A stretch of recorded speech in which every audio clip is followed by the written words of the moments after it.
And developing this morning, the Lebanese government now asking the Trump administration to help broker peace talks with Israel, defending itself from Iranian-backed Hezbollah terrorists in Lebanon. National News Desk Satra Al-Nashar joins us now live with the latest on this. Satra?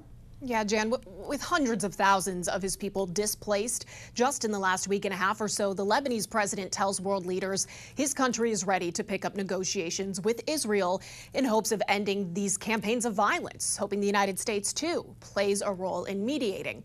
However, Axios reports that both the U.S. and Israel are skeptical and uninterested.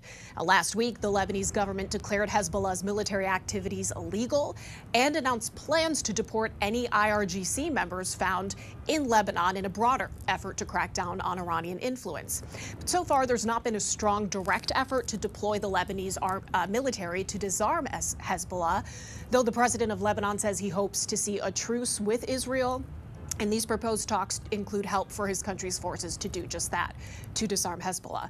However, citing sources briefed on the discussion, the Financial Times reports that Israel is actually preparing for this confrontation with Hezbollah to last even longer than the war with Iran.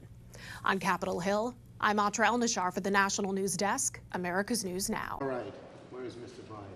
Here he is.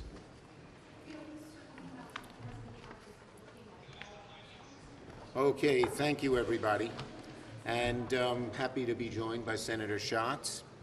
Now, Trump's explanation about his war in Iran grows more confusing and more contradictory every hour.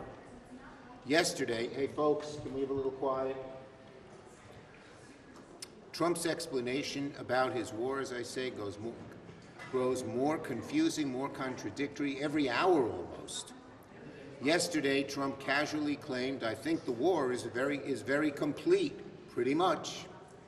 But this morning, Hegseth stood before the cameras and announced that today will be the most intense day of strikes yet, involving, quote, the most fighters, the most bombers, the most strikes, unquote. Which is it? Is the war ending soon, or are we on the brink of the worst fighting yet? Donald Trump's a liar. He claims that Iranian Tomahawk missiles were responsible for the bombing of an all-girls school that unfortunately killed 170 people, many of them children. Iran doesn't have Tomahawk missiles. The claim is beyond asinine. It's just an outright lie. The president can't just talk off the top of his head on something as formidable as this. The President of the United States is spreading blatant lies about a war he started. This is war. American troops are in harm's way. Billions are being spent overseas when there are such desperate needs here at home to lower costs. Yet the administration still cannot explain a clear strategy or an endgame. That's why today I joined with my colleagues Senator Reid and Shaheen and called on the Senate to halt the Trump administration officials. What we got there? Now, from voices, it goes to music. Anything to thwart my wonderful remarks. Anyway, I joined today with Senators Reid and Shaheen and called on the Senate to hold Trump administration officials, Rubio, Hegseth, and the rest, to come and answer for their failures and explain to the American people what the hell is going on. That's what people are asking in drugstores and bowling alleys and office buildings. What is going on? No one can understand it from what the Trump administration and Trump himself are saying. Trump doesn't care about being honest and direct with the American people. He doesn't care about the soldiers he's putting in harm's way. He doesn't care about the billions we're spending while Americans struggle to make ends meet. He can't articulate a plan or a vision because he has neither. No plan, no vision, and we're at war. The American people are tired of the chaos. They're tired of the lies. On to another Trump administration failure, the Department of Homeland Security. We're in the fourth week of the DHS shutdown because Republicans refuse to enact common sense reforms to ICE and CBP to protect the rights of the American public. What we're asking for is very, very simple. The same thing police officers and sheriffs do throughout America. We have three clear objectives to rein in ICE. One, stop these roving patrols. Two, enforcement and accountability. Three, no more secret police. Cameras on, masks off.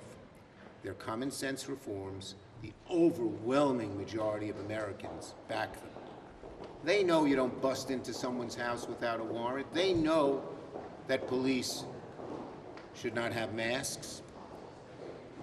But the Republicans have refused, Trump has refused to engage in a serious way in negotiations to these core areas.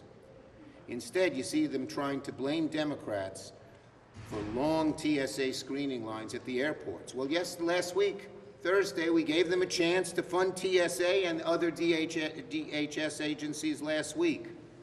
And last week, Senate Republicans, led by Senator Britt, blocked Senator Murray's attempt to pass the bill through UC, through unanimous consent.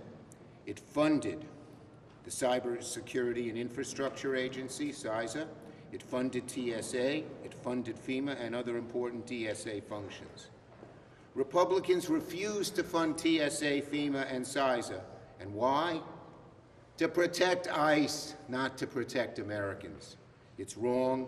Republicans need to get serious. And now, Senator Schatz.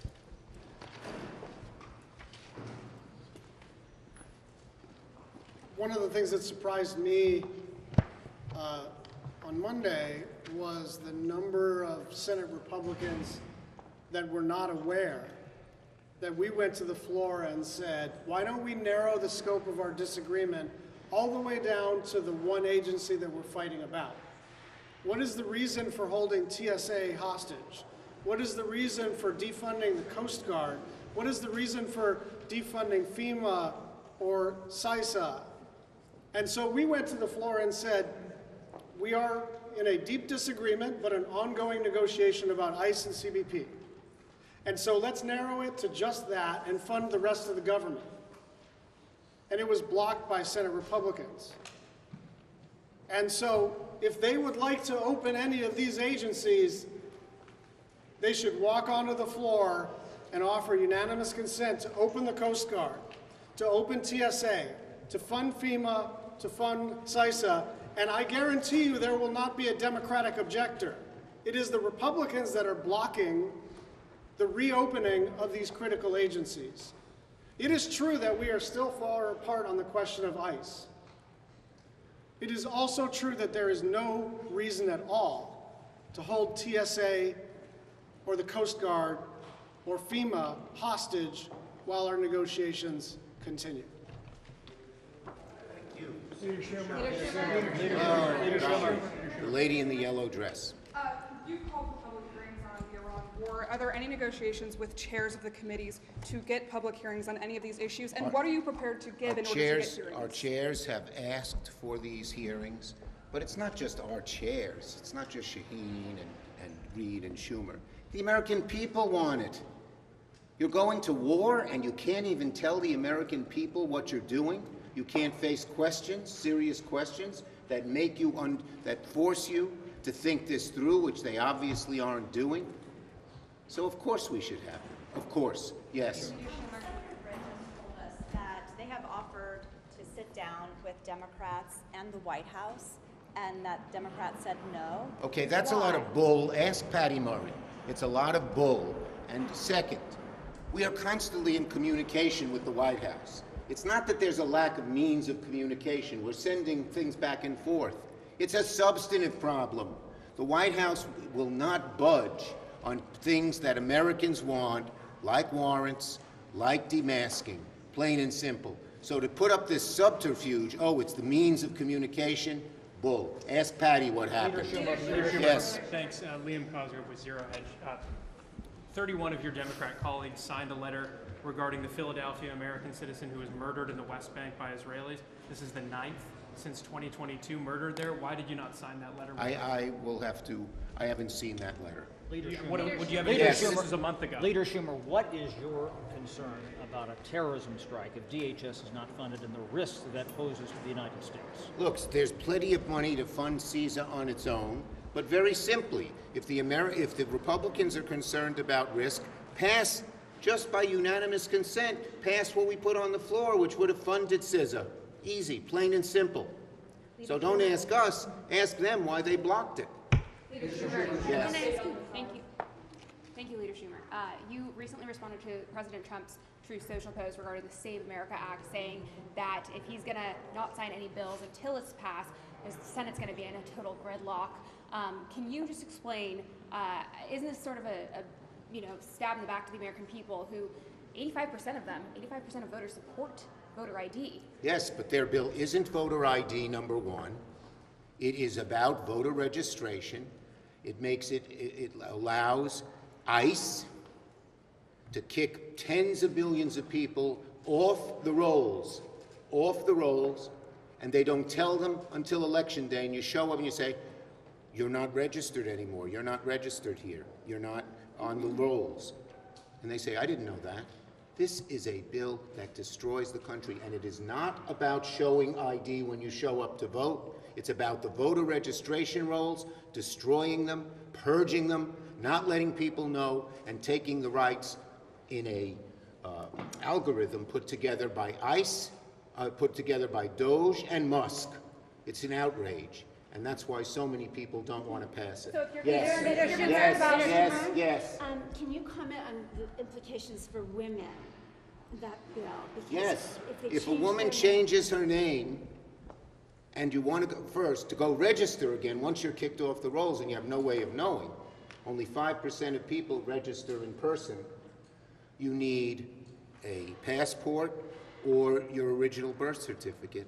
If you have a new name, you're a woman, you change your name, no good. It's an outrageous bill, and we're going to fight it tooth and nail. Last one. Leader Schumer, I want to ask you, you have made clear that replacing Noam with Mullen is just a change at the top. Are Democrats going to be united against voting for Mullen, a colleague? Look, in that the nomination? rot in ICE is deep. It's not one person, it goes deep within it. And what we need is not changing the personnel, but changing the law. That's what Democrats are for. So are you guys going to be united against him?